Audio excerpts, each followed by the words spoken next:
Bonsoir à tous, j'espère que vous allez bien. On se retrouve ce soir pour un nouveau live sur la thématique de l'investissement immobilier. Donc ce soir, on va accueillir Christelle Félix, qui est investisseuse immobilier, qui est spécialisée sur une thématique un petit peu particulière. Et je pense que ce soir, ça va vraiment vous intéresser si aujourd'hui vous êtes investisseur immobilier, que vous souhaitez notamment investir dans des immeubles de rapport et que vous avez des difficultés pour trouver un immeuble de rapport. Donc aujourd'hui, on va voir effectivement comment se faire son propre immeuble de rapport en divisant une maison. Donc alors, je vois que Christelle vient de nous rejoindre. Est-ce que tu peux cliquer sur le lien pour participer à la vidéo? Hop.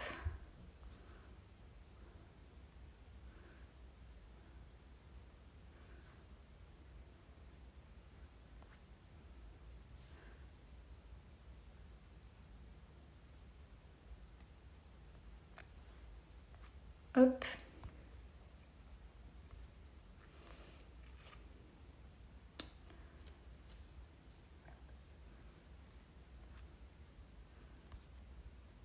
Hop. Alors Christelle, est-ce que tu vois le... Hop, voilà, parfait. Super. Christelle est en train d'arriver, donc d'arriver sur le live. Hop, alors on est en train de se connecter. Ah ben voilà, super. Bon, c'est une première, hein, c'est bien. Ah mais c'est super, tu vois, il n'y a pas de Bon, souci. très bien. Bon, super, je suis vraiment ravie de t'accueillir, Christelle, ce soir pour ce live. J'étais justement en train d'expliquer un petit peu la thématique. Je disais que ça allait vraiment intéresser tous les investisseurs immobiliers. Et parfois, on cherche à investir dans un immeuble de rapport. On a des difficultés à le trouver parce qu'aujourd'hui, c'est très compliqué. Tout le monde cherche ce fameux immeuble de rapport. Et, Comme moi, hein, comme je cherchais. et oui, c'est ça, comme tout le monde. Donc, tout le monde recherche ces mêmes biens. Et il y a peut-être des solutions alternatives. Et je trouvais que ton mode d'investissement était vraiment super intéressant. Et l'idée, c'était que tu nous partages un petit peu ce soir ton expérience, ton expertise dans ce domaine, en fait. Très bien. Bah, écoute, bonsoir Célia et merci pour l'invitation. Je te laisse me poser tes questions. Et puis, si les auditeurs ont des questions, peut-être qu'on, je sais pas, si on arrête avant 1 heure, peut-être qu'on aura le temps de répondre, on verra.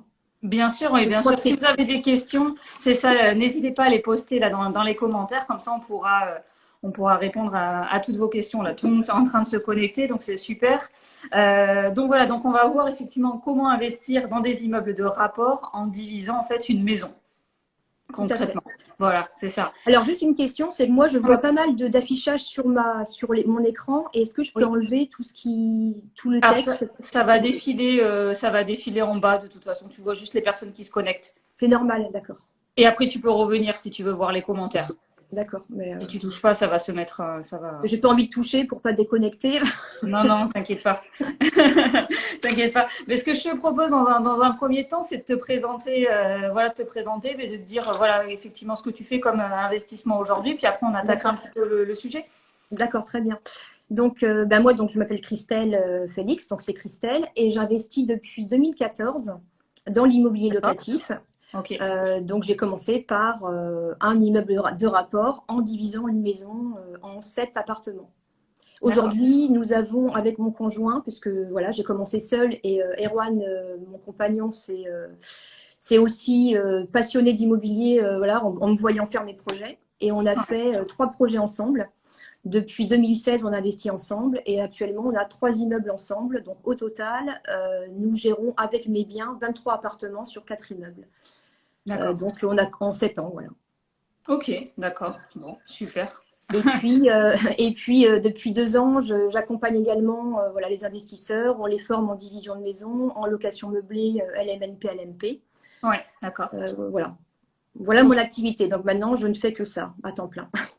Ok, très bien. Oui, effectivement, tu vis de ton activité et après, en complément, tu proposes de l'accompagnement sur des personnes qui veulent se lancer sur des thématiques, enfin sur des projets un peu similaires aux tiens. En fait. Mais c'est uniquement de l'individuel. Donc, c'est un client à chaque session de formation, c'est un seul client. Je ne fais pas encore, pour l'instant, je privilégie la qualité en faisant du sur-mesure. L'accompagnement individuel et c'est l'accompagnement physique que tu proposes. Hein. C'est ça, oui. Ok, super. Alors en fait, déjà pour commencer, c'est ça. Comment c'était venu effectivement cette idée de se dire, ben, il y a une maison effectivement et je vais la diviser en différents lots et ça va me faire en fait en quelque sorte mon immeuble de rapport. Explique-nous un peu comment tu en es Oui. arrivé là. Alors l'idée n'est pas venue de moi-même, hein. J'y connaissais rien, hein. J'étais prof des écoles avant d'être investisseuse. Enfin, D'accord. encore avant, voilà, j'ai fait un DUT agroalimentaire, j'ai beaucoup travaillé en hôpital, en laboratoire, j'ai fait des ressources humaines aussi. J'ai eu pas mal de métiers différents avant d'être prof, mais mon dernier métier, c'était prof. Et bah, écoute, je ne me retrouvais plus dans ce métier et j'ai eu envie de changer de vie et de devenir indépendante financièrement et autonome pour ne plus avoir de patron, de contraintes et, voilà, et être en totale liberté. Donc je me disais, ben, qu'est-ce qu'on peut faire de sa vie, vers quoi m'orienter. Ayant été serveuse, je pensais monter un restaurant. Et puis finalement, je me suis rendu compte que la liberté ne serait pas dans la restauration à bosser midi et soir.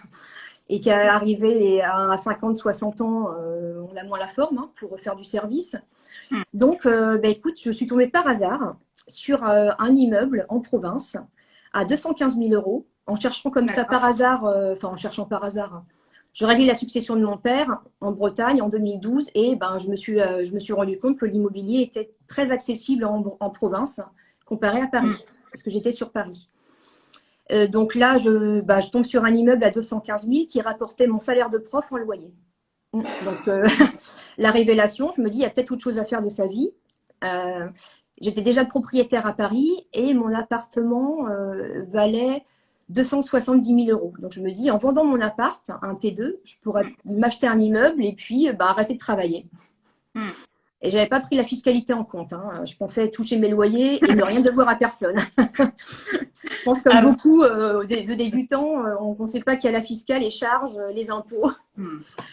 Mais donc, bon, oui, en tout cas, tu as fait le rapport effectivement entre le prix de ton bien immobilier sur Paris, où les prix sont excessivement élevés, et avec ce prix-là, tu pouvais avoir un immeuble de rapport en fait en province, concrètement. Tout simplement. Tu investis sur quelle région? Donc c'est en Bretagne, c'est ça, hein? Oui, là je suis en Bretagne, donc j'étais sur Paris. Moi, je suis originaire de Bretagne, donc je suis revenue régler la succession dans le Morbihan. Et puis, je me suis intéressée un petit peu à l'immobilier autour par curiosité. Et là, contre toute attente, je commence à chercher. Donc, je visite le premier immeuble, puisque j'avais vraiment décidé de changer de vie, de tout remettre à plat, donc de vendre mon appartement, de repartir à zéro, de mettre mes crédits à zéro, enfin de revenir en province vide, enfin en tout cas sans emprunt, sans... Oui, une nouvelle vie en fait. Nouvelle vie, hein. Vraiment on repart à zéro, on déménage. Et donc là, écoute, donc je visite un immeuble, et le propriétaire finalement a refusé de me le vendre, donc c'est pas plus mal. Je suis repartie à rechercher autre chose. Comme quoi, faut pas forcer le destin. Enfin, moi, je me laisse porter de temps en temps. Je me dis, c'est pas la peine de faire du forcing. Il n'est pas pour moi. Il y a mieux qui m'attend peut-être ailleurs. Et donc, un agent immobilier me propose une maison. Donc, il me dit, ton immeuble, c'est la maison qui est là et tes locataires sont en face. Donc, c'était face à la fac. Voilà, plus de 25 000 étudiants. Il me dit, si tu n'arrives pas à en trouver 7, c'est que vraiment, tu n'es pas très bonne, hein, en investissement. Et donc, je l'ai suivi, je lui ai fait confiance. J'ai acheté la maison. Et ensuite, eh bien, je me suis débrouillée pour créer mon immeuble. Donc, j'ai choisi l'artisan, etc. Bon, en tout cas, je me suis lancée sans rien connaître. J'ai fait confiance à l'agent IMO. D'accord. Il m'a dit, la maison, c'est ton immeuble. Ok. Donc, quand tu as acheté, tu t'étais renseignée déjà sur le formalisme pour la division, le Rien PMU, du tout, rien. Ah, je me suis lancée, j'ai tout appris sur le tas. D'accord. Okay. La fiscale, pareil, je savais pas qu'il y avait de l'impôt. Non, vraiment. Donc aujourd'hui, j'ai essuyé les plâtres, quoi. Je sais de quoi je parle et je pense que. Ouais. Donc tu t'es lancé en nom propre, tu t'es pas posé de questions, tu as acheté le bien en nom propre et après tu t'es dit je vais le diviser. Donc tu as passé après les opérations une à une après l'achat du bien immobilier. Tout à fait. Donc j'achète la maison. Donc je fais confiance à l'agent IMO, hein, qui me dit, il m'avait montré, hein, dans la ville toutes les maisons qui étaient divisées en montrant, regarde, il y a 5 boîtes aux lettres, ça veut dire qu'il y a 5 appartements dans la maison. Bon, je ne savais pas qu'il fallait des places de parking. L'agent IMO non plus ne savait pas. D'accord. Bon, heureusement, j'avais le terrain, donc j'ai pu respecter le PLU. On en parlera si tu veux quand je t'expliquerai les petites démarches. Ouais. Donc en tout cas, j'ai trouvé l'artisan qui ferait mes travaux. Donc ça, je l'ai délégué. Donc aucun souci, j'ai pris quelqu'un de compétent. Donc, donc c'est Serge, sur ma page Facebook, je parle souvent de Serge, c'est l'artisan, enfin l'entrepreneur tout corps d'état qui m'a fait mon premier projet. D'accord. Et c'est tout, quoi. Il y avait moi, l'agent IMO et l'artisan et la banque. Hein. Mais la banque m'a prêté sans problème puisque voilà, je suis arrivée avec un bon paquet d'argent sur le comptoir. Ouais. Donc j'ai pas eu de soucis. Voilà, ce projet n'a pas été difficile à monter puisque j'avais beaucoup de cash. Tu avais un apport, tu avais vendu déjà ta première maison, c'est ça en fait, hein, ouais, j'avais. Ouais. Donc tu avais de l'apport, tu n'étais plus endetté à titre personnel. Bon, donc, rien du tout, zéro dette. Et j'avais toujours mon salaire. Hein. J'ai pas dit à la banque que j'allais arrêter de travailler. Donc j'ai emprunté le max que je pouvais avec mon salaire d'instit, qui était à 1 900 € par mois net. D'accord. Non, brut. Donc je vivais avec 1 600 sur Paris. Donc en arrivant en province, je me dis, moi, il me faudra 1 600 de cash flow minimum. En fait, puisque je savais que j'aurais pas été imposée sur mes loyers pendant les premières années, parce que j'avais quand même étudié ça. Donc pour moi, ce projet était viable. Enfin, je me disais, c'est possible de remplacer mon salaire par le cash flow. Et j'ai injecté. Oui, c'est ça. Tu as injecté un apport qui est suffisamment important, effectivement. Et ça t'a permis de diminuer le montant de l'emprunt et de générer un différentiel important sur le premier projet rapidement. Ouais, c'est ça. Ok. Donc, certains disent qu'il ne faut pas mettre d'apport, ça dépend. Moi, j'avais déjà gagné de l'argent avec 2 résidences principales que j'avais faites sur Paris. Donc, les plus-values, je les ai réinjectées finalement dans mon premier projet. Et le premier projet était à 9% de renta brut. Aujourd'hui, il est à 10% parce que j'augmente mes loyers, mais je suis partie à 9%. Je me dis, ma trésorerie, je ne vois pas où la placer à 9% en banque sans perte de capital et sans risque. Ça, c'est sûr. Ouais.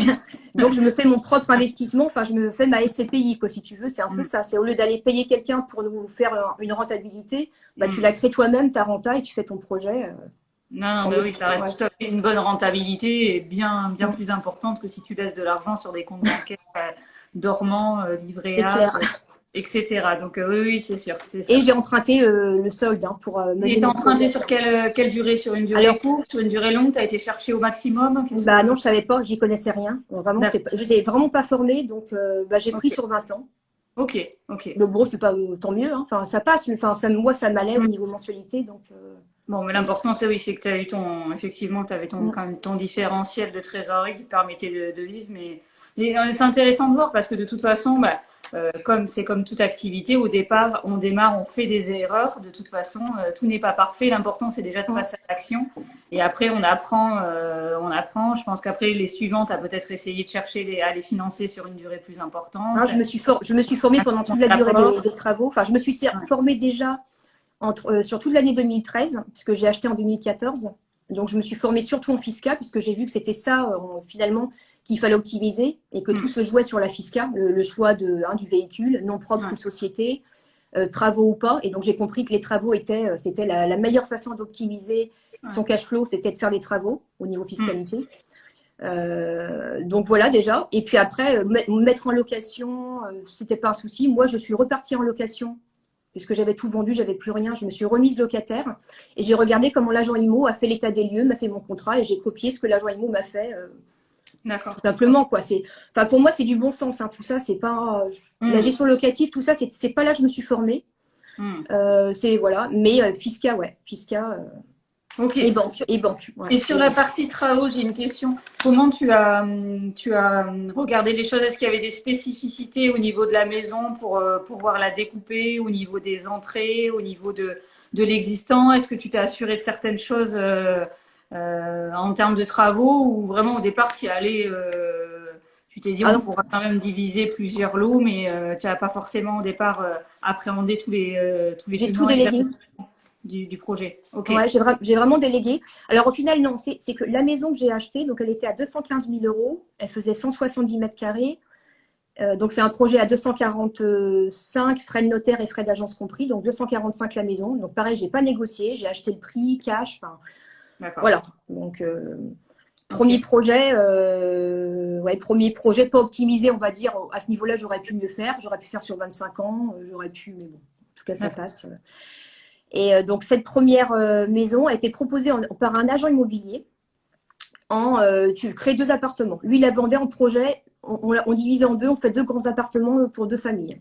Et je retrouve l'annonce avec un autre agent qui, lui, proposait un immeuble avec 7 appartements, 7 ou 8.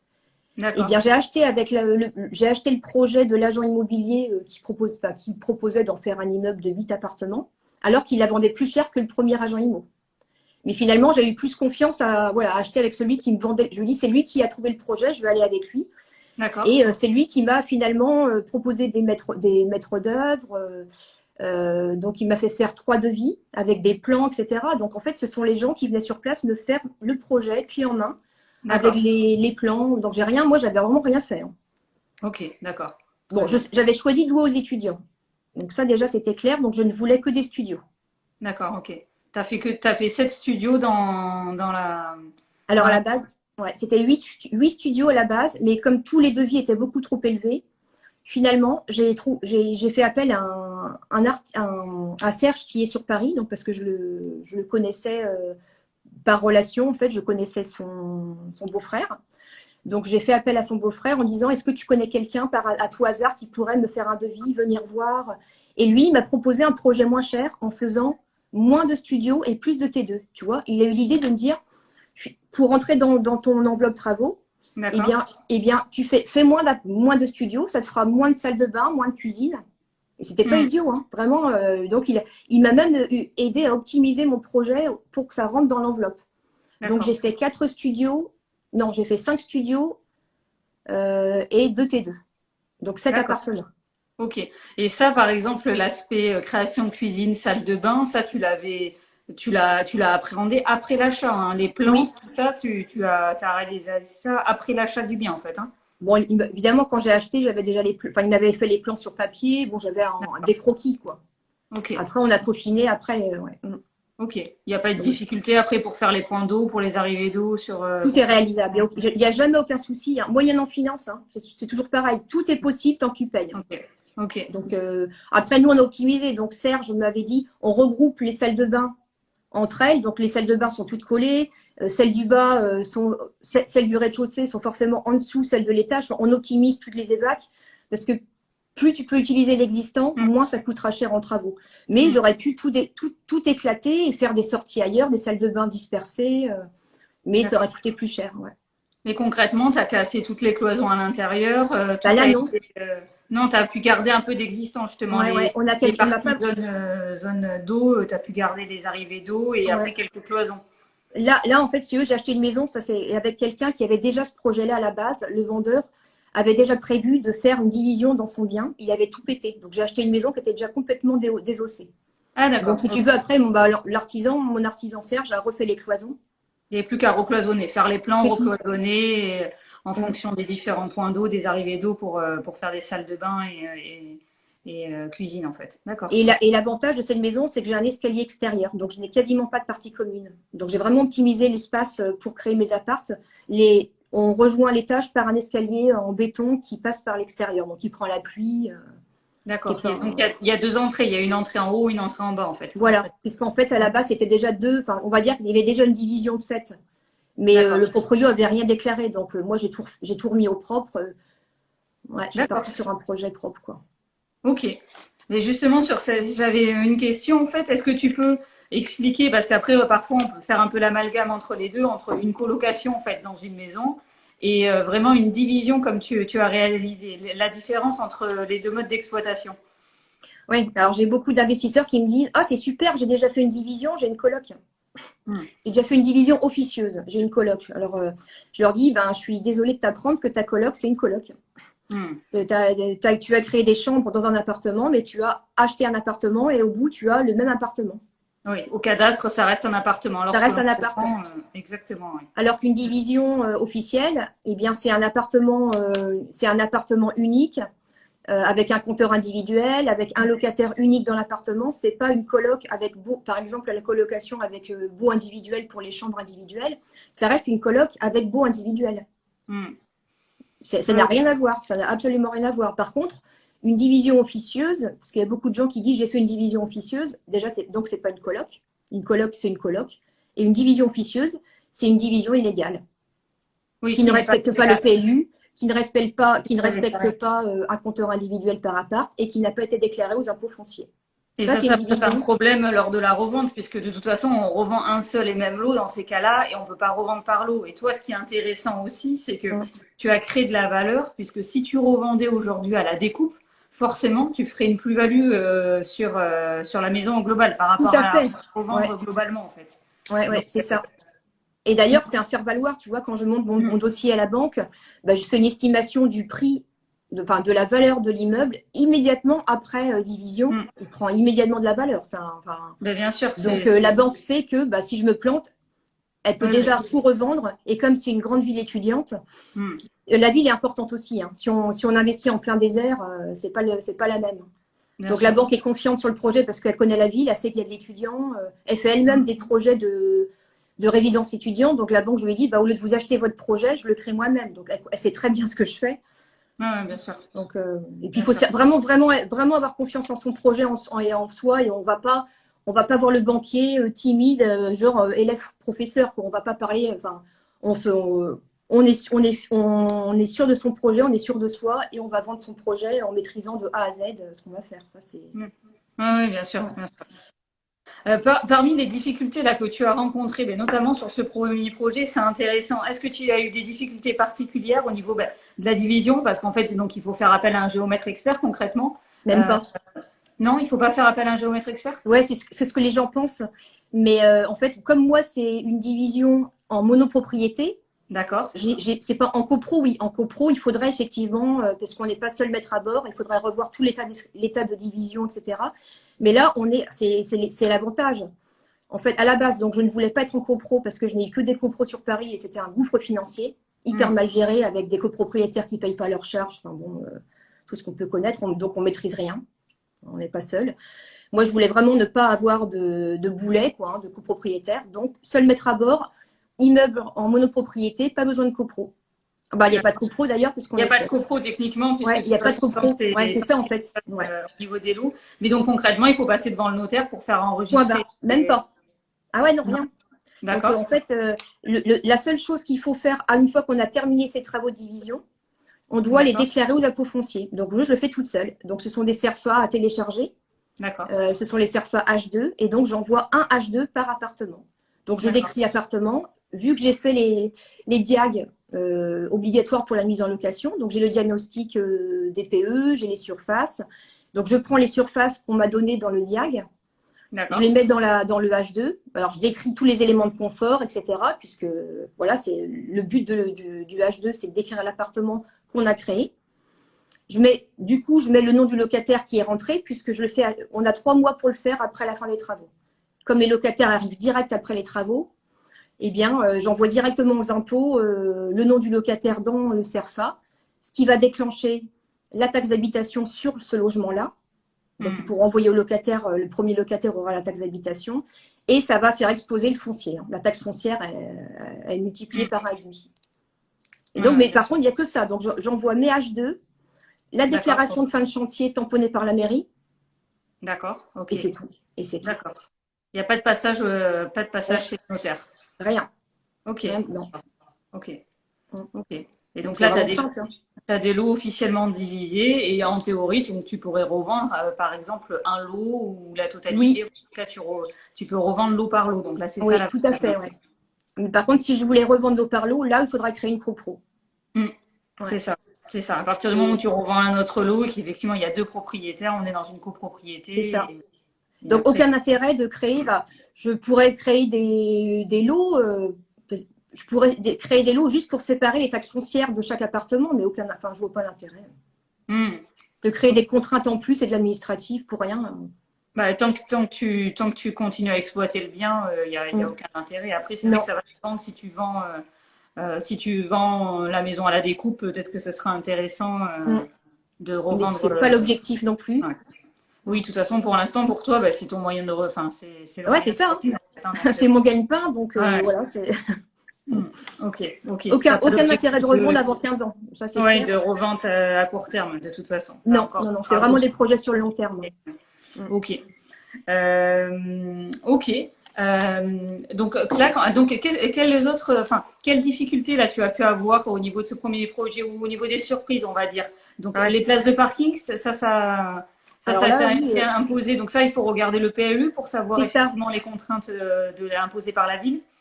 Alors là, donc c'est Serge qui m'a vraiment tout fait. Il m'a fait ma déclaration préalable de travaux, puisqu'à l'époque, bon, non, ça n'a même pas d'importance parce que j'ai pas créé de surface, donc il n'y a pas besoin d'archi. Tant qu'on crée pas de surface, il n'y a pas besoin d'archi de toute façon.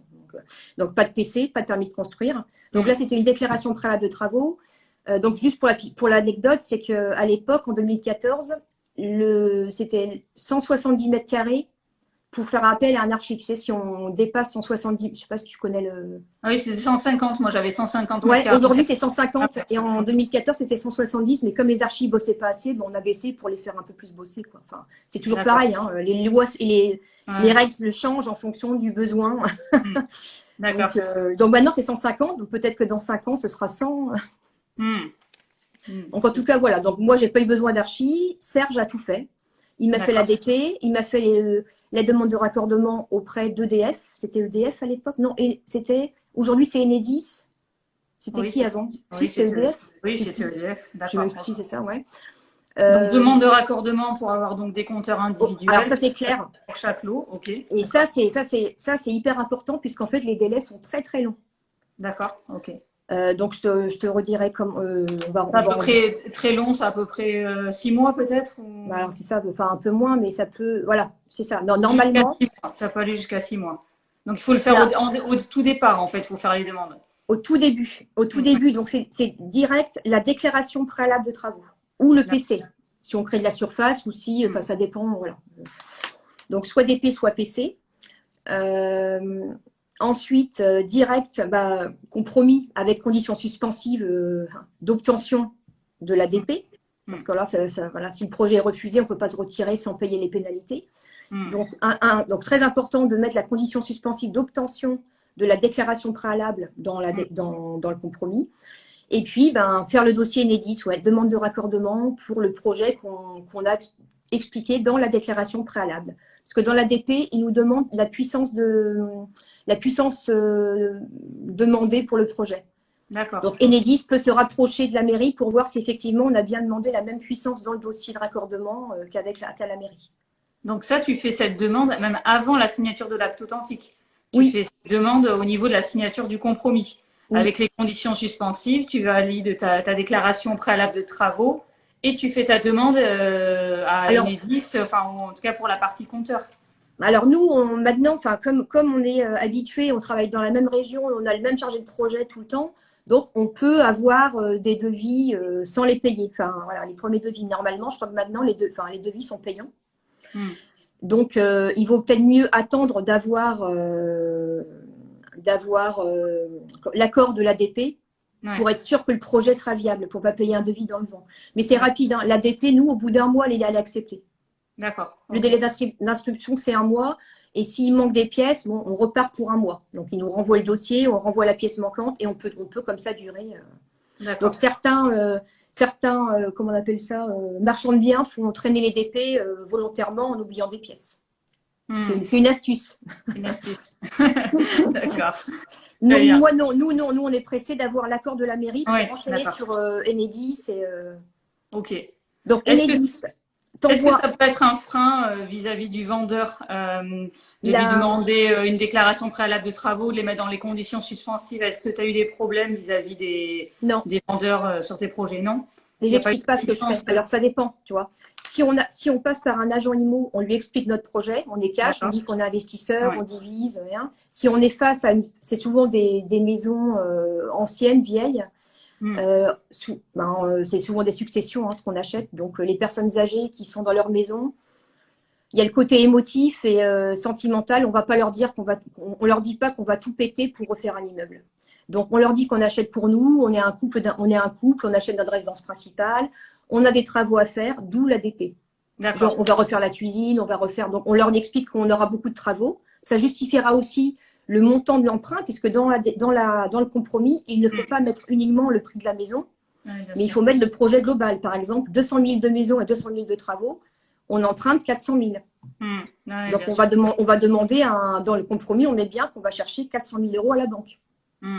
alors que la maison vaut 200. Ouais, Donc, il ouais. faut quand même Ça, c'est important. justifier. Ça, c'est effectivement super important, hein, parce que si le projet, la banque est OK pour financer 200 000, mais pas les travaux, on ne peut pas C'est sortir clair. du projet sans pénalité. Donc ça, c'est indispensable. Ouais, ouais, bien Mm. sûr. Et pareil, hein, on met la durée max, on met sur 25 ans, on ne met Hmm. pas 4% de taux d'intérêt, hein, on regarde les taux moyens du marché. Hmm. Enfin bon, voilà, pour pouvoir sortir correctement du compromis, si jamais. Ouais, bien sûr. OK. Donc oui, donc Enedis, par contre, alors voilà, le souci, c'est qu'ils envoient le devis. Donc un D'accord. chargé de projet vient sur place pour vérifier avec nous l'emplacement du compteur, enfin du coffret, pardon, du coffret. Donc soit c'est un coffret extérieur, soit c'est une colonne montante, selon la puissance demandée. Donc on pourra en parler après si tu veux. Donc c'est pas du tout les mêmes contraintes aussi en termes de travaux. C'est plus D'accord. cher si on fait une colonne montante. Et donc Enedis nous envoie le devis et tant qu'on n'a pas payé 50% du devis, les délais de 4 mois, parce qu'en fait c'est 4 mois de délai pour obtenir le raccordement. Donc tant D'accord. qu'on n'a pas payé, le délai ne court pas. Donc, D'accord. faut être sûr parce que c'est des projets à 10 000 euros enfin, nous, c'est des projets à 10 000 euros de raccordement à chaque fois. Donc, D'accord. sortir 5 000 euros si le projet n'est pas viable, Ouais, ouais, d'accord. OK. voilà. Donc, Enedis, hyper important. Puis après, le reste, ça se fait pendant le chantier. C'est pas. Au moins attendre la validation enfin, des travaux, de l'acceptation des travaux, en fait. Ouais, ouais. Au moins sûr, faut être Ouais. sûr que la mairie accorde le Ouais. projet. Ouais. Au moins attendre la déclaration préalable et Et être après sûr du crédit payer aussi, quand même. Et être sûr et d'avoir son crédit, quoi. oui, oui, oui, oui, bien sûr, oui. Oui, oui, sur de son Quand crédit. même. Ouais. Bon, de toute façon, ça, effectivement, le crédit, il vaut quand même mieux déjà valider en amont les choses avec la banque avant déjà le compromis, présenter les choses Hum, hum, hum. correctement si on a un accord de principe de toute façon. Mais bon, c'est vrai qu'aujourd'hui, on est sûr de rien avec les banques. Non, non, non, non, non. Ok. C'est clair. Et sur le projet, donc tu as eu d'autres difficultés. Est-ce que tu as eu des dépassements au niveau des travaux ou est-ce que du coup tout a été bien géré à ce niveau-là? T'as eu quelques surprises ou... Bah, j'ai eu des surprises. Alors, les surprises, c'était les parkings, mais du coup, je l'ai su hein, dès le départ. Donc, voilà. On le sait, hein, maintenant, on sait qu'il faut prévoir le budget place de parking, création de place de parking. Donc Non, ça, c'est une place de parking par lot? alors, Qu'est-ce que... dans ma ville, oui, ils réclament D'accord, une place de parking par appartement. Alors, que ce soit studio ou T2. d'accord, Donc, moi, ça va. J'ai qu'une place à fournir. Mais dans d'autres villes, ça peut être 2 places, peut-être pour, d'accord. je sais, enfin, voilà. Donc, il faut vraiment étudier le PLU. Hein. On se lance. Ok. On va pas chercher une maison si on n'a pas lu le PLU. Ça sert à rien. Ah ouais, d'accord, Là, ok. on brasse de l'air. Si on veut perdre son temps, pourquoi pas. Mais Ouais, ouais, bien sûr, ouais. donc c'est pour ça que c'est hyper optimisé. On lit le PLU, on sait qu'il nous faut tant de places de parking par appart, donc on va chercher une maison avec laquelle on pourra faire autant de places de parking que d'appartements désirés. Donc si la D'accord, maison qu'on visite, elle a un petit jardin où on peut faire que 3 places, on pourra faire que 3 apparts. d'accord, Donc ok. déjà le projet il est limité par le nombre de parkings. D'accord, ok. Oui, donc ça, c'est indispensable. Il faut aussi que le terrain soit accessible Oui, sur la voilà. rue, j'imagine. Enfin, voilà, il faut Mm, mm. que les choses se prêtent. Donc ça, c'est hyper important parce que ça C'est clair. détermine la réussite du projet, en fait. Voilà, ouais, ouais. Alors on peut. Alors, donc déjà, la taxe parking n'existe plus parce que je vois beaucoup sur les groupes d'investisseurs, certains disent qu'on peut payer une taxe à la mairie, c'est illégal hein, depuis 2015, je crois. Donc les mairies ont été retoquées, hein, celles qui faisaient Mm. encore ça, qui se faisaient de l'argent alors que c'était pas possible, enfin, que c'était illégal. Donc on ne peut pas payer de taxe parking. Soit on a les places de parking, soit on peut les louer ou les acheter à moins de On peut- 500, enfin, à côté, je sais plus 500 mètres ou voilà. Oui, c'est ça, c'est ça. Après, on peut les louer ou les acheter dans un rayon. Mm. D'accord, ok. Mais Donc, c'est un plus, hein. C'est un gros indispensable plus, hein. oui, oui, c'est sûr, ouais, c'est sûr. Pour les locataires, Indispensable de c'est lire énorme, hein. Oui, Moi, je trouve, oui, voilà, aujourd'hui, je me rends compte qu'on fait la différence. Finalement, maintenant, on a, à loyer égal, les gens viennent chez nous parce qu'on d'accord. propose le parking. Alors, et ils payent pas, enfin, on leur demande pas de payer plus cher en location. Mm. Ok, On est au même prix quasiment qu'une chambre en coloc ou qu'un studio, voilà, dans la ville où on est. Et on propose le parking, le jardin, les espaces verts en plus. Donc, c'est Mm. forcément, ouais, ouais, enfin, on n'attire pas les mêmes clients enfin, voilà, c'est pas la même clientèle du tout, quoi. Ah ouais, ok. Mm. Ok. Donc, Donc c'est les un gros places de plus. parking, donc ça c'était un peu la surprise. Et sinon, en Oui. dehors de ça, t'as pas eu d'autres. Bah si, le raccordement, ouais, justement. Donc Ah le oui, ouais, Enedis, ouais, c'est ça. Le raccordement, le premier, j'ai été en stress total, vraiment. Donc Serge, mon entrepreneur, avait terminé tous les appartements quasiment. Il avait tout terminé. Donc, il a commencé les travaux au mois de mai. En septembre, il avait tout terminé. Donc, il bossait à deux. Hein. Ils étaient qu'à deux. Ça, voilà, lui, il est exceptionnel, quoi. Il travaille 7 jours sur 7, 10-12 heures par jour. Enfin, voilà, c'est au taquet. Donc, il m'a sorti mon immeuble tu vois, en quelques mois. Et j'avais pas le raccordement, par contre. Donc, Enedis devait passer en souterrain. Ils ont demandé à la mairie, au service de la voirie, si c'était possible de passer en souterrain. Donc, comme quoi, ils vont voir la mairie quand même. C'est comme ça que je sais qu'en fait, ils sont en relation. La mairie a refusé le passage en souterrain parce qu'ils avaient refait la route 2 ans auparavant, elle était trop neuve. Il fallait attendre encore 1 an ou 2 avant de la casser. Donc Enedis m'a dit que c'était pas possible de raccorder et qu'il fallait passer en aérien et que le poteau était sur le terrain voisin, il fallait traverser la rue et donc il fallait passer sur le poteau qui était chez le voisin pour tirer des câbles, etc. Il a fallu demander au voisin l'autorisation de passer sur son terrain. Le voisin n'avait pas que ça à faire. Donc, voilà, il m'a dit, écoutez, moi, voilà, j'ai autre chose. Enfin, je m'en occuperai quand j'aurai le temps. Ça s'est quand même fait au bout d'1 mois. Et voilà, j'ai perdu 2-3 mois. D'accord. Ça s'est fait. Mais du coup, là, j'ai dit à mon entrepreneur, tu peux rentrer à Paris, là, on va arrêter. On va arrêter là parce que je ne sais pas si je pourrais louer. Et au final, si. Hein, voilà, il y a vraiment aucun souci. Enedis nous doit le raccordement. D'accord. Donc, normalement, en gros, en prévoyant large, normalement, dans les 6 mois, tu es sûr d'être raccordé. Oui, oui. D'accord, ok. Bon, mais vraiment, si on s'y prend vraiment, voilà. Mais il faut aussi, c'est impératif qu'avant de commencer les travaux, le chargé de projet soit passé pour nous dire où lui, en tout cas, où nous, déjà, on lui donne un avis. On lui dit qu'on aimerait mettre le coffret extérieur à cet endroit. Mais au final, c'est lui qui va réellement décider de l'implantation et des contraintes techniques. Hein. D'accord, ok. Ah oui, si, la contrainte aussi. Ça prend de la place, le coffret, je ne me rends pas compte. Coffret extérieur, c'est que dalle. Donc ça va. Le coffret extérieur, ça se met en limite de propriété. Donc voilà, il n'y a aucune contrainte pour le bâtiment.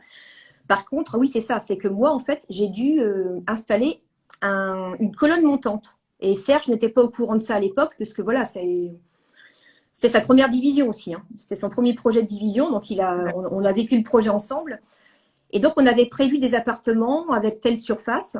Et au final, Enedis lui dit, vu la puissance demandée, on était à 36 kVA. Donc, 36 kVA, donc maintenant, on sait, nous, que si on jusqu'à 36 kVA, on est en limite de propriété. Et si on dépasse, c'est colonne montante. Donc, il a fallu rogner des mètres carrés sur 2 appartements. Donc, il a fallu refaire les plans, etc. Enfin, bon, c'est pas très grave parce qu'on avait vu large. Mais imagine si j'avais eu des studios de 17 mètres carrés auxquels j'enlève 2-3 mètres carrés, ça change la donne. Hein. Donc là, mes appartements sont restés de surface correcte. Enfin, j'ai pas eu de soucis, mais à anticiper, quoi. D'accord. La colonne, ça peut nuire au projet, quoi. Si on n'a pas prévu qu'il y avait une colonne. D'accord. Donc ça, la colonne, c'est en fonction de la puissance requise. Alors, en tout cas, dans le Finistère, parce que moi, je suis dans le Finistère, donc en Bretagne, en tout cas, c'est ce qu'ils demandent. À mon avis, je pense que ça doit être national. Je n'ai pas eu de retour d'investisseurs qui m'ont dit le contraire. D'accord. Encore. Okay. Donc, voilà. Et donc aussi, attention, c'est aussi comme ça qu'on peut se dire. Alors, ok, donc la colonne, c'est un coût supplémentaire parce qu'il faut. Donc, c'est Serge qui va créer la colonne. Voilà, c'est de la main-d'œuvre, c'est technique et ça a un prix, ça a un coût. Il faut percer dans le mur pour faire rentrer les fourreaux. Enfin bon, voilà, c'est beaucoup de contraintes. Alors, est-ce que si on fait une colonne uniquement pour avoir un appart en plus, est-ce que ça vaut le coup de faire autant d'appartements ou est-ce qu'on peut pas se dire on fait un appart en moins, au lieu de faire 2 studios, je fais un T2. Donc, je vais gagner un peu moins de loyer, mais je vais avoir moins de coûts aussi de travaux. Donc, il faut vraiment faire le delta, coût des travaux, loyer. Et voir si le projet, est-ce qu'il c'est intéressant de faire un max d'appartements dans ton bien, ou bien tu dilues et tu dis je fais un peu de T2, un peu de studio. D'accord, ok. Donc ça, c'est étudié au cas par cas. Tu vois, donc là, le dernier projet qu'on a fait, on est à 7 appartements. Donc là, faire une colonne montante pour 2 appartements en plus, oui, ça vaut le coup. Là, ça vaut le coup. Mais pour un seul appartement, que la colonne montante, c'est à peu près combien t'en as? Je sais plus, mais je crois que je sais plus. On a fait les calculs dans la formation. C'est pas 10 000, hein, j'espère pas, mais peut-être D'accord. 6 000, 7 000. Enfin, c'est pas. Entre 6 et 10, quoi. D'accord. Ouais, je Ok. pense quand Oui, même, je sais oui. plus, mais C'est ouais, ouais, ouais. significatif. Ok. Ouais, ouais. Ok. Ok. Très bien, ça c'était les contraintes techniques. Donc Ouais. au-delà de ça, ça s'est bien passé. Bon, déjà, ça tient au fait que tu aies trouvé quand même un artisan Ah, super or qui artisan, soit quoi. super compétent, qui était de bons conseils, parce que là, il t'a quand même donné beaucoup de conseils. C'est Il clair. a été au-delà de son job quand même, hein. Il t'a beaucoup conseillé sur la division, sur cet aspect-là Ah maintenant. ouais, ouais, une perle, hein. Et il va d'ailleurs, enfin, du coup, il va faire ça aussi sur ses biens. Il a des projets de division aussi maintenant. D'accord, ok. Mm. Ok, d'accord.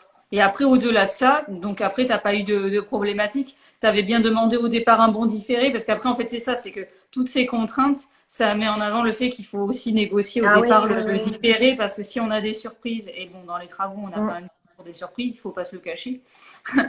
Si on n'a pas bien négocié son différé, ben, on se retrouve avec une situation où on doit rembourser le crédit, on n'a pas encore de loyer qui commence à tomber. Donc ça, c'est un peu... Ouais. Donc, bah, moi, j'avais pris 2 ans de différé. D'accord, ok, Mais super. pareil, hein, tu vois, je me suis pas formée, comme je te disais, mais c'est du bon sens. Enfin, la banquière me demande, elle me dit, est-ce que vous aurez besoin d'un différé? Je me suis dit, ben oui, tu Hmm, vois. hmm. Et puis j'avais aussi réfléchi, je me dis, bah, tu vois, je me dis, si les travaux se terminent au bout d'un an, je garderai mon différé, je vais rien dire à la banque et je solde pas mon crédit et je vais pouvoir me faire Faire un de peu plus de trésorerie. cash flow pendant un an. Ouais, ouais, c'est C'est ce ça, que ça j'ai permet fait de faire d'ailleurs. un temps, ouais. Ouais. Ouais, ouais. J'ai pas Et après, débloqué le. Ouais. oui, c'est ça, donc t'as gardé les 2 ans de différé, donc pendant Mm. 2 ans, t'avais pas de crédit à rembourser et Pas les intérêts d'emprunt. t'avais juste les Ouais, intérêts, ça ouais. t'a permis de faire monter un peu de trésorerie. Après, Mm. ça a permis de faire quand il y a un problème, hein, une vacance C'est locative ou une clair, hein, ouais. surprise, bon, mais c'est toujours Mm. plus rassurant d'avoir de la trésorerie. Ok. Ok, donc ça a été. Et après la mise en location, non, Ah, super. le premier, t'es passé par ton agent immobilier qui t'a Non, mis en toute seule. location les biens? J'ai fait ça toute seule. Bon, évidemment, j'avais pas confiance en moi au début, ni dans je connaissais pas trop le marché, donc j'ai mis les loyers les plus bas que je voyais. Enfin, pour être sûr de louer, j'ai mis des petits loyers. Enfin, au final, j'ai loué comme des petits pains, forcément, quoi. Hmm, L'étudiant ouvre sa fenêtre, il voit la fac. Il n'est pas hmm. plus près. Donc, tu peux pas être plus près. Donc, tout est parti comme des petits pains. Et là, j'arrête pas. Enfin, tu vois, ça fait déjà 7 ans et j'ai pas encore fini d'augmenter mes loyers. Parce qu'en fait, j'y arrive toujours pas. En fait, tu vois, j'ose pas trop monter mes loyers, mais finalement, tous les ans, je les monte et ça passe. Donc, mais c'est Ok. mieux de commencer pessimiste. Enfin, moi, je conseille aux gens de pas faire des projets trop optimistes Oui, bien sûr. hein, Ok. pour avoir de bonnes surprises. Pour être sûr de pouvoir remplir le bien Ouais, ouais, immobilier. ouais. Donc là, pas de souci. Tu as mis ton annonce et ça a été Aucun. loué directement. Et ouais, ouais. Et donc les gens venaient visiter pendant les travaux. Alors, je fais toujours ça, hein. Je fais visiter, je mets mes annonces pendant les travaux. Donc, genre, une fois que tous les appartements sont terminés, ils ne sont pas encore meublés, il n'y a même pas les peintures de fête, je crois, il n'y avait pas les peintures, mais on voit les salles de bain, on voit les cuisines. Eh bien, les gens peuvent se rendre compte du produit fini. Et donc, les Hmm. gens visitaient pendant. Et c'est Serge qui faisait visiter, hein. Même, je déléguais même les visites. Je dis, ah, tiens, il y a un étudiant qui passe, tu pourras lui montrer. D'accord, ok. Ouais. Ok. Bon, ça permet de voir aussi, c'est rassurant pour la personne qui vient visiter, puisqu'on voit que du temps Oui, de travaux, donc ouais, tout va être neuf. Donc c'est clair, on sait ouais, que si ouais. on prend l'appartement, on va avoir quelque chose quand même qui Mm, mm, va être refait, ce qui est plutôt rassurant pour le ouais. locataire au final. D'accord. Et Donc du ça, coup, tu vois, je demande aussi aux étudiants, vu que je loue avant d'avoir terminé les appartements, eh bien, je leur dis la déco, elle sera en fonction de vos goûts. Donc, je leur demande la couleur qu'ils préfèrent pour mettre les rideaux, les coussins, enfin, parce que tout est blanc. Je laisse toujours du blanc pour pouvoir, déjà pour pas imposer mes propres choix. C'est de la location à l'année, hein, c'est pas du saisonnier, donc Hmm. c'est pas la peine de partir enfin, moi, enfin, voilà. En tout cas, c'est mon choix personnel. Ça reste blanc. Et je mets des touches de couleur plutôt dans tout ce qui est tissu, tapis, accessoires, voilà. Et donc, je D'accord, demande aux étudiants ce qu'ils préfèrent. Donc, je leur d'accord, donne le choix, hein. Je leur dis, j'ai prévu du jaune, du bleu, enfin, tu vois. Et puis, je leur demande de choisir. Donc, d'accord. ils ont vraiment ce qu'ils veulent. Donc, enfin, Ok, il y a- ok. ouais, ouais. Donc, ça plaît beaucoup aussi, ce genre de fonctionnement. D'accord, ok. Oui, mais c'est bien, ça permet d'avoir une déco un peu plus personnalisée Mm. selon leur goût. Et là, donc, pour la partie gestion locative, là, tu étais sur place à cette époque, en fait, hein. Tu Mm. étais parti de Paris et tu t'es occupé de tout puisque Ouais, tu étais, toi, à proximité pour faire les entrées, les ouais, états des lieux d'entrée-sortie et tout à fait. pouvoir gérer tout ça. Mm. D'accord. Donc c'était très artisanal au début, hein. Donc Hmm, j'ai acheté les baux. Bon, j'ai tout acheté, genre édition Tissot, tu vois enfin, j'ai quand même pris des choses professionnelles. Et hmm. puis, ouais, alors maintenant, je les fais, on les crée sur mesure. Maintenant, je fais mes contrats de location, j'utilise service public, un peu d'édition Tissot, et je le fais à ma sauce pour que ce soit très pédagogique, pour expliquer aux parents, enfin aux locataires, pour expliquer réellement qu'est-ce qui se passera si, voilà, en cas de dégradation, etc. Enfin, c'est très détaillé. Mais D'accord. les premiers, voilà, c'était impersonnel, hein. Ok. Mais ouais, comme quoi, on peut se lancer sans être réellement Hmm. formé, hein, c'est pas un souci. En apprenant sur le tas, c'est Ouais, ça. ouais. Qui est Mais bien. voilà, mais j'avais le temps aussi. C'est que j'avais énormément de temps. Enfin, Hmm. je me Ok. suis formée à raison de 7 heures par jour pendant un an, hein. J'étais à fond dans les bouquins. Et puis aujourd'hui, je continue. Enfin, ça fait 7 ans que je suis à 5 heures par jour de formation personnelle, hein. Hmm. Bien sûr. Ouais. Ok. Enfin, il n'y a pas de Ouais. secret, quoi. Si on ne se forme pas, bah, alors soit on va déléguer, mais si on n'est pas capable de se former soi-même, ben, Hmm. Ok. ouais. Mais c'est beaucoup de recherches parce qu'il faut se mettre à jour aussi ben, au niveau de la gestion locative. Ça bouge, c'est comme la fiscale, ça bouge tout le temps. Faire très attention, ouais, oui, sur cette Ouais, ouais, partie. Faire ouais. très attention pour mais déjà être à jour vraiment au niveau des baux, parce que sinon, en cas de litige, on est en défaut hein, quand il y a un Complètement. problème. Donc ça, c'est vraiment essentiel également d'être très carré sur cet aspect-là, sur la Mm, partie mm. gestion Donc, locative. ouais, j'ai fait des erreurs au début. J'ai fait des erreurs, mais quand tu Mm, choisis bien ton locataire, enfin, si tu choisis il faut pas se dire, je prends n'importe qui. Et si ça se mm, passe mal, j'ai ma GLI, ma garantie loyer impayé qui sera là. Non, non, non. Le but, c'est de pas utiliser ces assurances. Le but, c'est pas d'utiliser enfin, de pas être en conflit et de prendre le bon locataire tout de suite. Donc moi, mm. je pars du principe que je choisis des gens enfin, de confiance, des gens, genre avec qui je partirai en vacances, avec qui je pourrais aller au resto. Enfin, je loue à des gens qui me ressemblent. Donc, je suis en Mm. confiance avec des gens qui me ressemblent, tout Ah ouais, simplement. Et donc, j'ai jamais eu de soucis. Mais jamais, pas d'impayé, pas de dégradation en 7 ans. Et d'accord. pourtant, voilà, j'étais pas carrée sur mes baux, hein. Je peux te le dire au Mm. début. Enfin, on aurait pu me la faire à l'envers, hein. Ah ouais, ok. Ok. Donc, Après, les étudiants, là, ce qui est intéressant aussi quand on loue à des étudiants, c'est que bah, déjà, il y a quand même pas mal de turnover. Ils oui, partent, ils vont c'est être. aussi ça. Ouais, Je pense que ça va être une clientèle qui va être moins procédurière. complètement. Leur loyer, voilà, les parents touchent aussi les APL. Mm, C'est les parents qui sont cautions. On est quand même sur on va dire une clientèle qui est quand même peut-être moins problématique.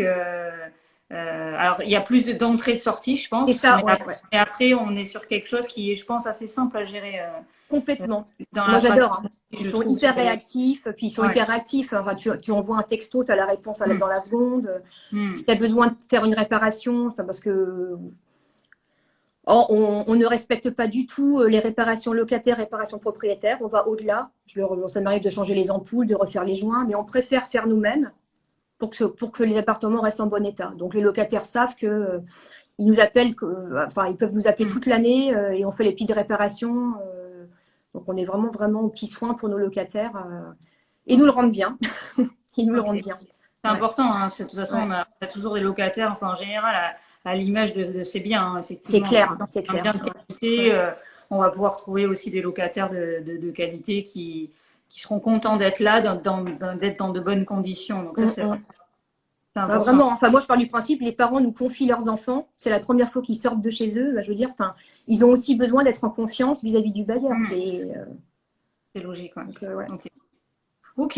Et sur ce projet, alors pour finir, est-ce que tu as eu au départ le cash flow escompté? Tu es arrivé, au final, tu as eu peu de surprises en fait, hein, concrètement, sur ce Oui, oui, non, projet. mais c'est vrai. Alors, Tu t'es lancé de manière assez innocente. Peut-être la fiscalité, parce qu'au départ, tu n'avais pas du tout appréhendé la fiscalité. Mais bon, de toute façon, ouais, tu as c'est fait la ça. location meublée, donc tu es parti quand même, tu es parti sur le bon régime, Oui, oui, oui, oui, oui. sur le bon régime fiscal. Tu t'es pas mis en location nue.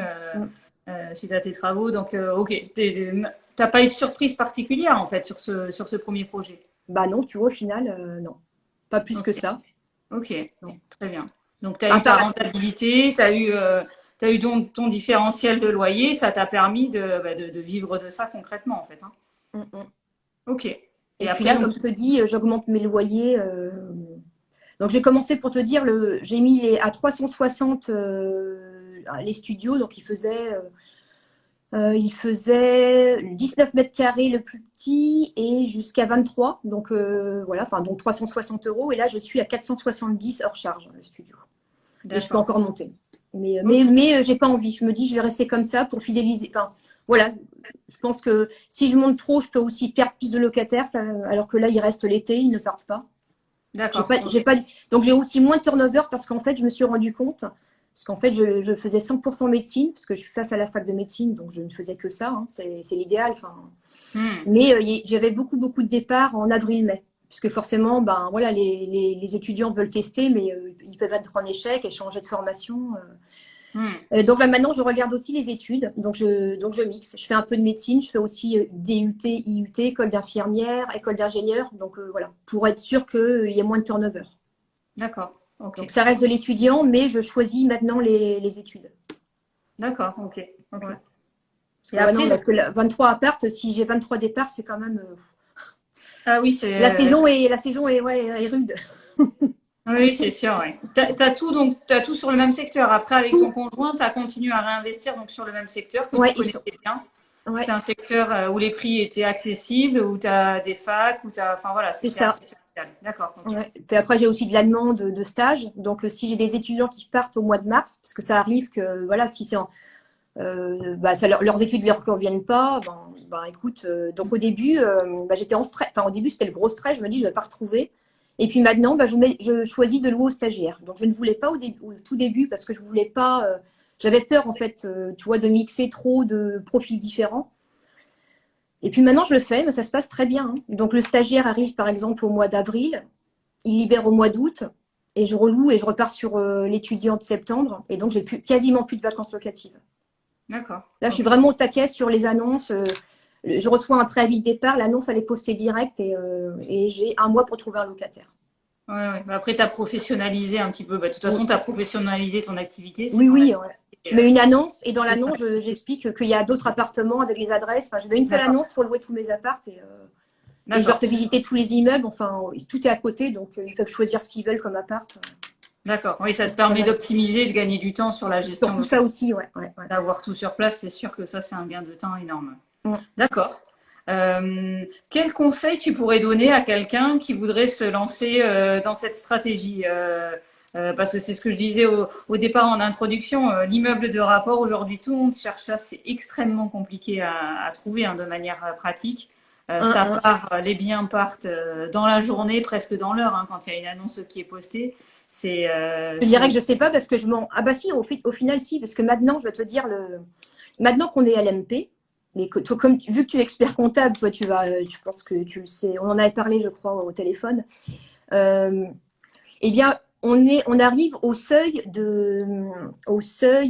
d'exonération de plus-value à l'MP pour la plus-value court terme et long terme si on a 5 ans au bout de 5 ans, ouais, c'est ça. de Dans 5 bilan, ans, on si est on a 5 bilans LMP.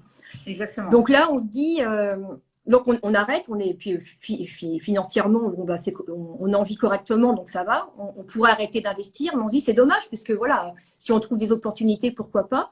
Hmm. Eh bien, on pourrait se lancer dans la location nue. Pourquoi pas acheter un immeuble avec des grands plateaux et refaire des divisions de l'immeuble, tu vois, faire des divisions dans un immeuble, mais toujours en monopropriété, hein, bien sûr, hein. Donc, et dans ce cas-là, on fera du revenu foncier. Donc évidemment, ce ne sera pas aussi optimisé.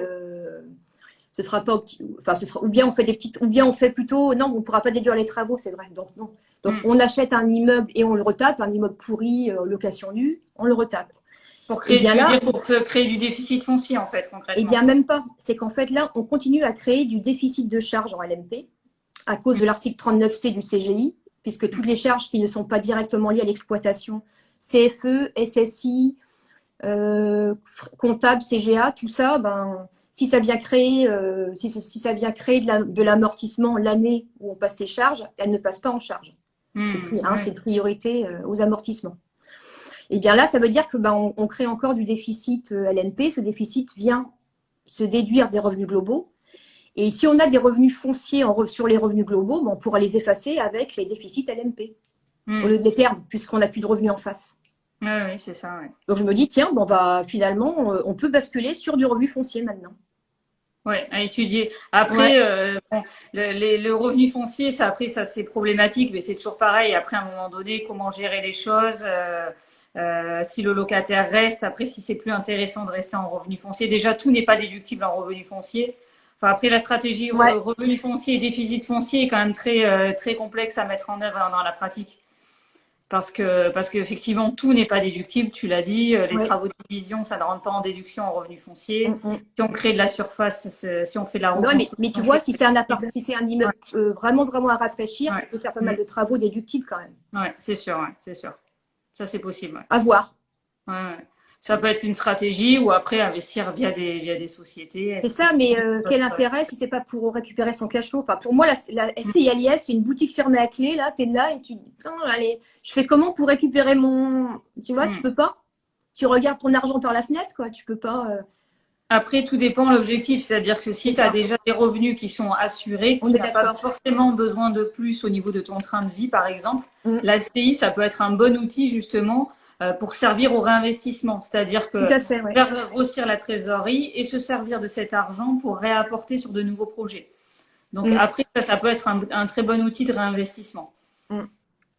Ou Bon, partir sur du marchand de biens, tu vois, c'est ça nos mm, projets maintenant, ce serait, ou à la rigueur, voilà, maintenant marchand de biens, ok.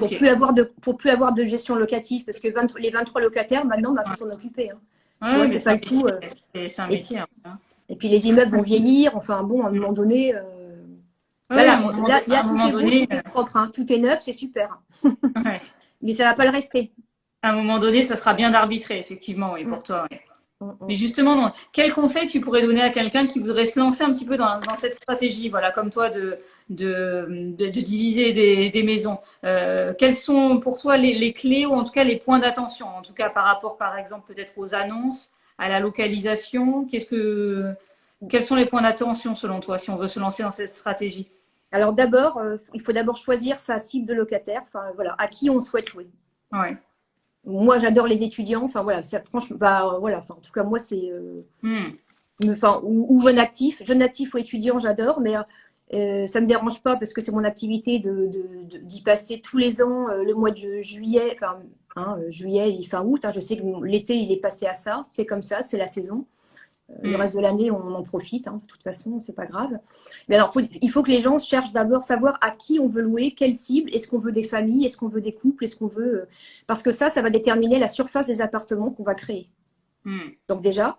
Et ensuite, Et on la choisit. rentabilité du projet aussi, parce qu'il ne faut pas se le cacher, quand on est sur des surfaces plus petites, on a un ratio Oui, ouais. loyer, enfin rentabilité qui est forcément plus important. Hein. Oui, oui, oui. Globalement, ça risque Ouais. d'être plus rentable forcément sur des petites surfaces. Hein. Oui. Donc, en tout cas, moi, ma stratégie, en tout cas, c'est studio et Ouais, T2. Mais d'accord. petit T2, je sais que moi, pas plus que 33 mètres carrés. 33 mètres carrés, c'est suffisant. Quand c'est bien optimisé, les gens. Hmm. Et j'ai des couples hein, qui cherchent aussi ce genre de surface. Donc, et puis, lorsqu'on a choisi la ville, parce qu'il faut faire son étude de marché, hein, je n'ai Ouais, pas tout raconté, mais j'ai quand même passé du temps à faire l'étude de marché pour hmm. choisir la ville. Euh, donc j'ai visité. Donc on fait son étude de marché. Donc on regarde voilà si il y a la cible de locataire qu'on souhaite, s'il y a un Hmm. potentiel aussi d'augmentation de loyer, d'augmentation Hmm. d'actifs dans cette ville. Est-ce qu'il y a des Ouais. projets futurs? Est-ce que voilà au niveau des facs, au niveau des tramways, au niveau des transports en commun. Hmm. Enfin c'est vraiment pour te dire d'ailleurs quand j'ai étudié le marché, enfin quand j'ai voulu savoir dans quel quartier aller dans la ville où j'investis, je suis passée à l'office du tourisme. Je n'ai même pas été voir d'agent IMO. Je leur ai dit, si je veux louer des étudiants, je vais où? Elle m'a pris la carte de la ville. Elle a entouré un villa là, là. Je dis, OK, donc je vais chercher là. Et ensuite, D'accord. j'ai appelé les agences en leur disant, je veux aller là, là et là. Enfin, Ok. mais, donc déjà, et se Oui, déplacer dans la ville, faire une étude de marché, hein, concrètement. Voilà, c'est clair, c'est clair. comme un projet d'entreprise. Hein, de toute façon, c'est un Oui, projet entrepreneurial. Il ne faut pas se le cacher. C'est trouver un secteur, une ville attractive qui a des étudiants. En tout cas, et si on une veut, ville, si voilà. on souhaite louer à des étudiants, trouver une ville qui a des facs, qui est dynamique, qui va pouvoir, pour lesquels les prix de Pour avoir l'immobilier aussi vont. des stagiaires, des jeunes travailleurs, mais pas, Hum, voilà, il ne faut pas rester sur une seule niche, quoi. Moi, je sais hum, que si un jour la fac déménage, s'il n'y a plus d'étudiants, eh bien, il y aura de l'actif. J'ai hum. dit, enfin voilà, voilà, il faut avoir plusieurs plans, quoi. Ouais, bien sûr, bien Faut sûr. vraiment, donc, Donc là, choisir sa ville, faire l'étude de marché. Ensuite, dans la ville, choisir l'emplacement par rapport au locataire à qui on veut louer, évidemment. Hein. C'est à nous de répondre aux besoins du locataire. Hein. C'est pas au locataire d'aller chercher l'appartement qu'on a créé à Trifouille-les-Oies, enfin en tout cas. Donc l'emplacement. Donc la ville, et ensuite dans la ville, l'emplacement aussi, hein, parce que lire le PLU. Alors ça, c'est clair, on lit le PLU avant d'aller chercher la maison. D'accord. Pour connaître les exigences du plan local d'urbanisme. Ok. Voilà, notamment, vous trouverez toutes les informations même sur la partie place de parking obligatoire, toutes les règles spécifiques liées aux travaux, si vous faites des travaux qui sont lourds, enfin, en tout cas, vous allez Tout à fait, tout est dans le PLU. Hein. C'est vraiment le mode d'emploi, c'est le règlement intérieur. On va dire, c'est comme un règlement intérieur de la ville. Version, enfin voilà, c'est pas compliqué. Et par contre, le problème, c'est que les gens interprètent le PLU. Donc, et certains appellent la mairie et préfèrent appeler la mairie pour connaître les exigences. Sauf qu'à la mairie, la secrétaire qui répondra n'est pas forcément au point sur ce niveau-là. Elle pourra dire, vous ne créez pas d'appartement, donc vous n'avez pas besoin de place de parking. Or, souvent, on confond création d'appartement avec appartement neuf. Et alors que non, nous, on crée des appartements dans l'ancien. Et à la mairie, au début, elle me disait, mais vous n'avez pas besoin de parking, vous inquiétez pas. Et au final, si. Donc, attention. Oui, voilà, il faut savoir, voilà, attention, qu'à la mairie, ils ne sont pas forcément compétents en fonction.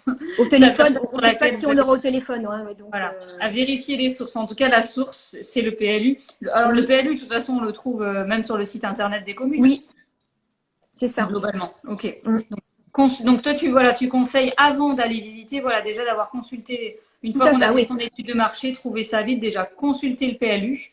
Et après, à partir de ça, commencer à chercher des biens et donner ses critères à des agents immobiliers. Oui, voilà, c'est ça. Et bien expliquer aux agents qu'on va diviser et on sait pertinemment qu'il faudra des places de parking parce que malgré ça, j'ai eu pas mal d'agents qui me rétorquaient que non, il n'y a pas besoin, je connais la dame de l'urbanisme, tu peux même monter d'un niveau. Ouais. Oui, voilà, même pour les travaux, parce qu'après, ça peut être intéressant de faire éventuellement une extension, mais même chose, là, il faut malheureusement le PLU, et après, là, de toute façon, il y aura en plus là, au-delà d'une déclaration préalable de travaux, il y aura un permis de construire. Alors déjà, oui, si on crée de la surface, ça dépend combien de surface on crée. Mais voilà, il y a des seuils à partir desquels, même si la maison, quand on dit qu'il faut un archi au-delà de 150, là, tu sais, on en parlait au début, bah, si on crée plus de 40 mètres carrés, bah, forcément, là, par contre, il n'y a pas photo. Quoi. Et c'est permis de construire. Donc là, même si on est en dessous de 150, si on crée 40 mètres carrés, permis de construire. Oui, le PLU, donner des bons critères à l'agent immobilier, en tout cas donner ses critères sur l'aspect terrain pour les places de parking notamment, sur l'aspect disposition de la maison, parce que si on veut faire peut-être des studios, c'est peut-être plus simple si la maison est sur 2 étages d'avoir déjà 2 escaliers, enfin d'avoir un pas escalier. Forcément, justement. Ou pas forcément. Bah, pas forcément, parce que non, pas forcément, ça dépend vraiment. Ça dépend, il faut vraiment visiter. Ok. Il faut voir parce que tu vois, ça dépend réellement de la surface des pièces que tu vas pouvoir exploiter. Donc après, il faut aussi se projeter en disant, faut vraiment avoir de l'imagination et imaginer les plateaux remis à nu même, hein, parce qu'on peut on peut réellement faire tout ce qu'on veut, quoi. Au lieu de déplacer une cloison, on peut aussi, par exemple, ouvrir le mur pour faire comme une entrée et derrière, on crée une cloison dans l'appartement qui est juste derrière. Serge m'a fait ça sur mon premier, par exemple. Il m'a pas pété la cloison, il m'a juste fait une ouverture. Et l'ouverture, ça correspondait à la salle de bain. Et qui est finalement dans l'appartement de derrière. Et il a créé une cloison dans l'appartement de derrière. Enfin, tu vois, faut avoir de l'imagination pour pas faire trop de travaux. Et puis les salles de bain, les salles de bain, on les met pas avec une fenêtre. Si on n'a pas suffisamment de fenêtres, et tant pis, on donnera la fenêtre à la pièce de vie. Enfin, tu vois, il faut vraiment réfléchir à tout ça. Donc, se faire accompagner sur cet aspect travaux, je pense que ça me paraît, quand on n'est pas du métier. Mais c'est clair, c'est clair. Ça me paraît essentiel d'avoir soit un entrepreneur, un artisan de confiance qui sait un peu tout corps d'état, qui sait un peu tout faire, ou faire appel à un courtier, un maître d'œuvre, un archi. Voilà, maître d'œuvre, ou archi, se faire accompagner sur cette partie-là, parce que quand on n'a pas les compétences, bon, ça paraît quand même compliqué. Ah non, mais c'est pas, enfin, faut pas se lancer seul dans un projet comme ça. Non, non, non. Donc Il voilà. mais il faut pas avoir peur non plus des travaux parce qu'on les délègue. Donc Oui, pourquoi, enfin, je veux et en dire, plus, c'est sur cette partie-là qu'on va effectivement apporter une plus-value au bien immobilier aussi. Si le bien est déjà prêt à l'emploi, il sera déjà à un prix assez élevé et en termes de rentabilité, ça risque de pas suivre. alors, et là, autre chose qu'on a appris cet été, mais je vois aussi que tout le monde en parle actuellement, c'est le DPE. Hmm. Là, les DPE sont catastrophiques dans beaucoup de. Déjà, moi, alors, sur mon premier, j'ai eu du E, hein. On refait tout à neuf. Parce qu'à l'époque, on était à l'amende parce qu'on passait tout électrique. Moi, je passe tout en électrique. J'enlève les chaudières. Enfin, surtout pas. Enfin, je m'embête pas avec ça. Je vais au plus simple, au plus propre et je dirais, au plus efficace, hein. Chacun son compteur. Il n'y a pas de chaudière et il n'y a pas de gaz. Et là, sur la dernière division, on a du D. Donc, au final, c'est vachement avantageux pour ce genre de projet. D'accord, ok. Donc on part aussi sur des projets pérennes sur le long terme. Oui, oui. Ça, c'est important de le souligner parce qu'effectivement, la réglementation évolue au niveau de la performance énergétique et d'ici 2025, là, il va y avoir les 2 dernières cases qui vont être interdites de louer en fait. Oui, c'est ça. Les 2 dernières classes. Donc concrètement, aujourd'hui, si vous achetez un bien qui est dans les dernières cases au niveau énergétique, il faut penser à faire des travaux de rénovation. Parce que sinon, vous allez être confronté à un problème de mise en location et même de vente, en fait. Hein, c'est clair, ouais. rapidement. Ça, c'est important de l'appréhender aujourd'hui, dès aujourd'hui. Ça, parce que je vois beaucoup d'investisseurs se plaignent en disant oui, mais il faut faire des travaux. Dans ce cas, achète un truc pourri et tu fais vas-y, fais les travaux dès le début. Au final, je vois pas le problème à faire. Enfin, on achète moins cher que le prix du marché, puisqu'on peut négocier quand il y a des travaux. On paye pas de frais de notaire sur les travaux. Après, c'est plus long. C'est sûr qu'on n'a pas son cash flow tout de suite. Faut être patient. Mais ça permet d'apporter de la plus-value au projet. De en toute plus, façon. oui. Et puis, plus de louer sereinement, parce que louer quelque chose qui est ancien, il y a toujours après ça va générer des contraintes avec les locataires qui vont avoir des soucis à l'intérieur. Donc, ok.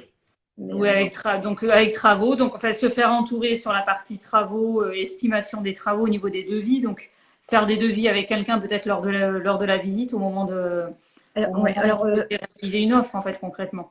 J'avais fait faire 3 devis. Donc, je conseille de faire 3 devis. D'accord, ok. Ouais. Alors, attention aux devis aussi. Il faut savoir lire les devis. Parce que un artisan peut facilement te faire un devis sous-estimé pour avoir le chantier. On a eu ça aussi. C'était assez cheap. Et là, je me dis, c'est pas possible, quoi. Enfin, comme on connaît maintenant, puisqu'en fait, on a eu ça sur le 3e projet de division. J'ai vu le montant du devis, je lui dis, ouais, c'est bon, il veut le chantier, mais je sais pas combien d'avenants il va nous faire pour le finir, le chantier. Ouais. Donc, pas forcément prendre le moins cher. Non, voilà, comme pour tout. Oui, c'est ça, exactement, comme pour tout. Et donc, bien lire son devis avec la quantité, les références. Enfin, voilà, il faut savoir lire un devis également. Ok. Ouais. Mais à la louche, je peux dire quand même qu'on part sur 1200 du mètre carré. D'accord. Déjà, c'est pour ça aussi que c'est hyper facile. Quand on visite le bien, le soir même, on sait combien d'appartements on va faire. On calcule le montant des projets, mais sur une feuille, vraiment, à l'arrache. J'ai pas des tableaux Excel. Je fais 1200 du mètre carré. Donc, la maison fait 200. Donc ça, c'est le ratio que tu prends, on va dire, pour de la rénovation, pour refaire tout, en fait. Voilà, mais que la rénove. Alors ensuite, il faut rajouter le raccordement Enedis, tu as 1 000 € par compteur. D'accord. Okay. Hors colonne. Et ensuite, les places de parking. D'accord. Création des places. Alors, par contre, il n'y a pas de normes. Moi, mon premier, j'ai fait en gravillonné. Le deuxième, avec Erwan, on l'a fait en enrobé. Le troisième, on l'a fait en compacté. Et le dernier, il est en train de se faire. Tu vois, on a commencé à louer et on va les faire pendant la location. Là, on est en train de faire le. D'accord. Ok. Donc là, la mairie n'impose pas du tout de contraintes. Okay. Et oui, espace vert, oui, dans le PLU aussi. Donc là, dans la ville où je suis, ils nous réclament un pourcentage d'espace vert après la création des places de parking. Donc, plus le cabanon à vélo aussi. D'accord, ok. Oui, ça dépend des PLU. Ça dépend des PLU. Oui, ça dépend des PLU. C'est pour la surface d'occupation des sols, en fait, c'est ça. Il faut qu'il reste Ok, donc de toute façon, c'est indispensable d'étudier le PLU Ah oui, non, mais c'est clair. Ça, avant de se lancer dans ce type de ah oui, et projet. aussi, donc à chaque fois, même si on pense, enfin, si on est certain de respecter le PLU, toujours faire une déclaration préalable à la mairie, donc acter la demande de division et l'autorisation légale de diviser. Parce que tu vois, on n'est pas à l'abri que le PLU change. Genre, tu achètes, on achète aujourd'hui, on fait la division, et puis malheureusement, on doit revendre dans 2 ans. Bah, on ne sait pas pour là, hein, pour quelques raisons que ce soit. Bah, comment tu prouveras que ta division était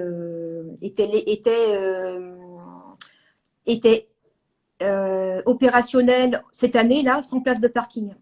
Genre, tu savais qu'il n'y avait pas besoin de place, tu fais ta division, mais tu n'as pas pu prouver que finalement, c'était autorisé en 2021. Et en 2025, le PLU te demande 3-4 places de parking. Hein. D'accord. Et ouais, non, mais puis ça coûte rien une DP, c'est gratuit. Hein.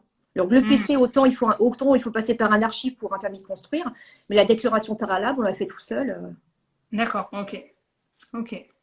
Ouais. Donc toujours acter donc la demande à la mairie, même si on sait que le projet passe. Parce on a déjà eu ça d'ailleurs. On a eu un projet qui a été refusé par la mairie alors qu'on avait les places.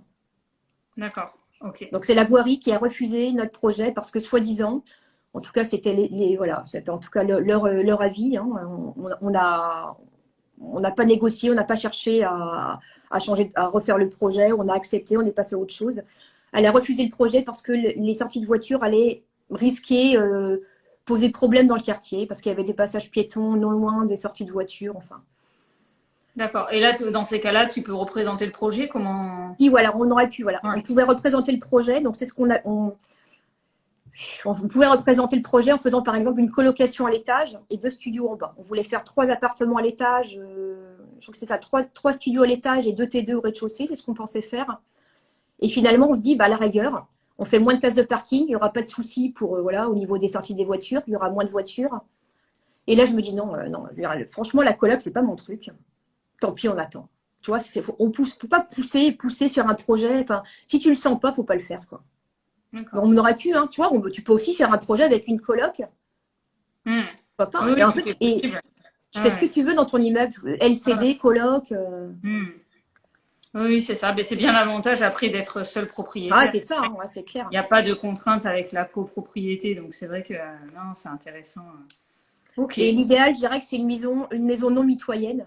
Comme ça, pendant tes travaux, tu ne gênes pas les voisins. Parce que là, mon premier bien était non mitoyen, donc c'est une maison toute seule sur un terrain. La deuxième était mitoyenne, donc les voisins se plaignaient régulièrement des travaux. D'accord. La troisième, c'était une mamie à côté qui n'a pas été embêtée par les travaux. Et la dernière, une maison isolée aussi, donc c'est pas mal. D'accord, ok. Ok. Bon, mais top, merci pour tous ces conseils. Je pense que c'est des conseils précieux là, pour tous ceux qui sont intéressés par ce type de projet parce que ça permet de mettre le doigt effectivement sur des erreurs ou en tout cas des sources de blocage, en fait, des choses qui peuvent bloquer ou ralentir en tout cas le projet. Hein. Comme les compteurs, je pense que voilà, il faut le savoir en tout cas, sinon on risque de perdre un temps précieux au niveau de la mise en place du projet. C'est clair. Après, de toute façon, si on veut te contacter, en fait, comment tu proposes des accompagnements alors, tu proposes de l'aspect une partie formation ou après tu proposes vraiment de l'accompagnement individuel sur un projet spécifique? Qu'est-ce que tu proposes pour accompagner? Alors, voilà, j'ai eu beaucoup de demandes d'accompagnement. Et moi, en fait, je préfère former les gens. Donc, c'est ce que je leur explique. Je vous forme. Donc, ils viennent une journée, enfin, c'est individuel. Donc, chacun réserve son samedi selon mes dispos. Et donc, je forme de A à Z. Ça dure à peu près une journée de 10 heures. Donc, le repas compris. Donc, on forme sur la division officielle de maison. On forme aussi en LMNP, LMP. Donc, on peut aussi, donc, du coup, on peut aider aussi pendant la formation division. On peut aussi donner des conseils sur la fiscalité, la compta, sur la partie fiscalité, amortissement, tout ça. Là, voilà, on peut aider. Et donc, ce que je dis, voilà, c'est que moi, l'objectif, c'est qu'ils soient au maximum autonomes pour monter leur projet tout seul. Et si après, ponctuellement, il y a besoin de les aider sur les plans, la visite du bien, ben, on peut faire des. Voilà, moi, ça me prend 5 minutes. C'est gratuit. Hein, je peux donner un conseil gratuitement, répondre à un email. Mais si on doit se déplacer, faire un aller-retour, bon, bah, il y aura une facturation, mais c'est pas un accompagnement à 40 000 l'année, quoi. Enfin, comme on peut voir, ou 20 000. Moi, je trouve que c'est, voilà, en tout cas, je je trouve que c'est plus honnête de former, de rendre les gens autonomes. Et puis après, s'ils ont besoin, ponctuellement, ils demandent genre, les aider à l'ADP, les aider pour faire les plans, les aider pour louer leur appartement, pourquoi pas, mettre l'annonce. Mais normalement, une fois qu'on est bien formé, on est autonome. Hein. Ok. Ouais. Oui, donc en fait, la formation, ça peut comprendre l'accompagnement. Après, oui, si quelqu'un a des questions spécifiques sur ou des difficultés sur les différents points, complètement, les différentes étapes. Donc, on les lâche pas après la formation. Puis comme on forme pas beaucoup, enfin, c'est pas de la formation vendue en ligne à 1000 personnes en même temps. Donc là, c'est un élève, on va dire, par formation. Il n'y a pas 36 000 week-ends dans l'année. Hein, voilà. D'accord. Tu prends un élève à la fois? Ouais, que un, ouais. Ou bien ils sont ou des couples, donc des couples. Où on a déjà eu aussi 3 associés, donc mais on essaie de prendre des gens qui ont le même niveau, qui ont les mêmes projets, puisqu'on échange aussi sur les projets. Enfin, c'est. D'accord. Ouais. Oui, on est vraiment sur l'individuel. Donc pendant la formation, déjà, tu peux répondre à toutes les questions. Oui, on avance. C'est ça, c'est super. Et puis c'est passionnant parce que souvent, ce sont des investisseurs qui ont déjà des biens, qui ont déjà investi. Donc il y a beaucoup d'échanges, de retours, d'expériences. Enfin, c'est vraiment sympa.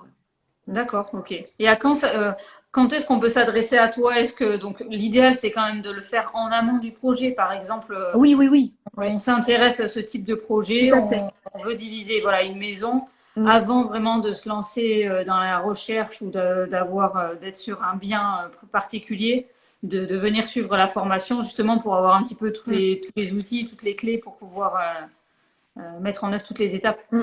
Tout à fait, ouais. Donc plutôt en amont du projet, en fait, quand vous êtes sur votre phase vraiment de réflexion.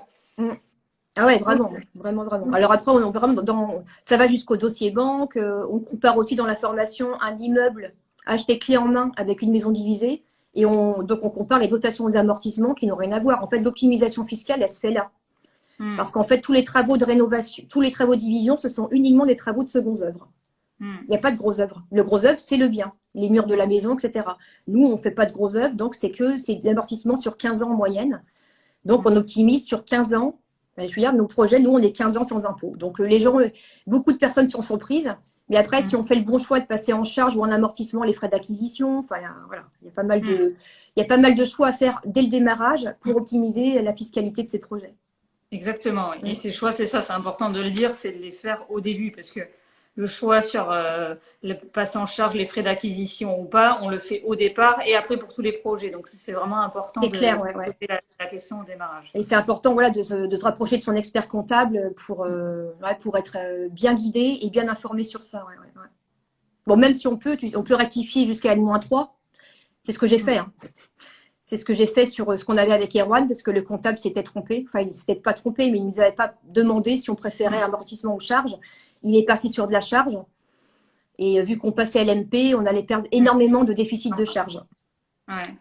Puisqu'il ne bascule pas dans la compta LMP. Donc, du coup, on a tout passé en amortissement. Et là, on repart avec des gros montants d'amortissement. Ok. Ok. Donc, si quelqu'un est intéressé par ton accompagnement, il peut te contacter directement sur ton compte Instagram. De toute façon, après, je publierai le live de la vidéo et vous retrouverez les coordonnées de Christelle sous la vidéo. Et si vous avez des questions, mais de toute façon, moi, je vous renverrai ses coordonnées. Il n'y a pas de souci. Pas de souci. Tu as un site internet ou Alors, pas encore, justement, puisqu'en fait, on n'a pas développé trop le côté formation. Pour l'instant, c'est vraiment parce que Erwan travaille encore. Donc, on le fait à 2. Mais oui, on a prévu de faire un site. Pour l'instant, il n'y a pas de site. Donc, il y a la page Facebook, Instagram et il n'y a rien de plus. Pour l'instant, il n'y a que ça. Et puis, c'est moi je réponds individuellement à chacun en privé. Ok. Bon, de toute façon, on te contacte sur Instagram ou sur Facebook. Sur la page, ouais. Ok, super. Et puis, comme je dis, et puis ponctuellement, s'il y a des questions, moi, si ça me prend 5 minutes à écrire, je ne vais pas facturer 5 minutes si ça, pour moi, c'est pas que du mercantile, ce qu'on fait, on aide les gens. Donc, si les gens veulent se former, tant mieux. Enfin, là, forcément, on prend une journée pour les former, donc c'est pas gratuit. Mais des petites questions qui vont prendre 2-3 minutes à répondre, je le fais. Enfin, voilà. On voit que tu es passionnée de toute façon par le sujet. Donc, ça, je m'en fais pas. Ok, super. Super, franchement, merci parce que là, tu nous as partagé vraiment plein de conseils précieux si on souhaite se lancer dans ce type de projet. plein d'astuces, en tout cas de points d'attention à avoir, hein, parce qu'effectivement, quand on se lance et ben, comme tu l'as fait au départ, Oui, quand on n'est oui, pas forcément accompagné, ben, on risque de faire des erreurs, de perdre du temps et de l'argent, hein. De toute façon, quand on fait les mauvais choix, tout et à fait. parfois sur les choix fiscaux, les conséquences quand même peuvent être assez lourdes. C'est Donc, clair, c'est clair. Ouais. donc voilà, moi je vous encourage en tout cas à vous former, à vous faire accompagner par des personnes qui ont déjà l'expérience sur ce type de Mm, projet. mm. Je pense que ça permet d'avancer beaucoup Ouais, plus parce que vite. voilà, ce que je dis pas, mais toi aussi, je pense que tu te formes en continu. Bah, tu vois, ce week-end, j'étais à une formation négociation avec Laurent de Mora, mais même pas pour acheter, hein. C'est vraiment pour mon quotidien, apprendre à négocier. Enfin, apprendre. On a aussi travaillé sur le langage non, la communication non violente pour répondre à des emails, pour répondre à des, enfin voilà, tu vois, et on en D'accord. a besoin quand on est investisseur pour répondre, par exemple, à des locataires, hein, sans les agresser. Hmm. Face à des soucis. En fait, c'est enfin, la formation, elle est continue. Formation Hmm. fiscalité, j'en ai fait une au mois de juin. Enfin, Hmm. à un moment donné, quand on est investisseur, bah, faut se prendre en main et voilà, on peut déléguer les travaux, etc. Mais la stratégie, vaut mieux l'avoir quand même Ouais. soi-même en tête, hein. Faut continuer d'apprendre en permanence de toute Ouais, mais façon. c'est clair, c'est clair. Ouais. Ça me paraît important. Bon, mais super, mais merci Ben, beaucoup. En tout merci à cas, toi aussi, merci hein. pour ton temps, pour cette interview. Moi, j'ai appris plein de choses. Donc voilà, je suis ravie de l'interview. Et puis, donc si vous avez des questions, vous pouvez les poster en commentaire de toute façon de la vidéo. Elle sera publiée. Vous pouvez joindre Christelle directement ou me joindre directement si vous avez d'autres questions. Donc, un grand merci, Christelle, et puis à très bientôt. À très bientôt, merci. Bonne Allez, soirée. merci beaucoup. Bonne soirée. Merci À bientôt. et merci vraiment pour l'invitation, hein, parce qu'on se connaissait pas. Donc, Super. allez, Avec bonne plaisir, soirée. en tout cas. Bonne soirée. À bientôt. À bientôt.